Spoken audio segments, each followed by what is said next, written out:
د کوچني اختر په لومړۍ ورځ راته لیکلي وو د زړګي سره ته نه یې او زه په رستورانټ کې ستا خالي څوکۍ ته ایښي خوراک ته په کتو کتو ویلي شومه.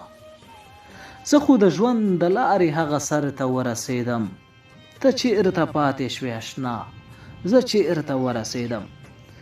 زه یې دلته انځور ته ځیر یم، انځور کې زه او هغه یو بل ته ګورو. زړه مې دی انځور ته یې مبارکي ورکړم، خو هغه خبرې نه کوي، مسکه ده یوازې مسکه. د انځور شا مې ولیده، دلته یې هماغه مهال لیکلي وو مؤرخین ما او تا سره ظلم کوي، زما او ستا د سترګو د جنګ هره شیبه باید دویو د تاریخ حافظې ته وسپاري. نړۍ کې نو له دې هم خطري جنګونه کیدای شي. زه له ځان سره خاندم، ورته مې ولیکل زما اختره ته لکه د نوح بیړۍ، له ما وروسته ښایي ډېرو ته د نجات وسیله شي، خو زه ترې لکه کنعان څومره چې درته اړیکه کې نږدې وم هومره دې د سترګو په وړاندې د لرېوالي عذاب ته وسپارلم. خوشحاله اوسئ.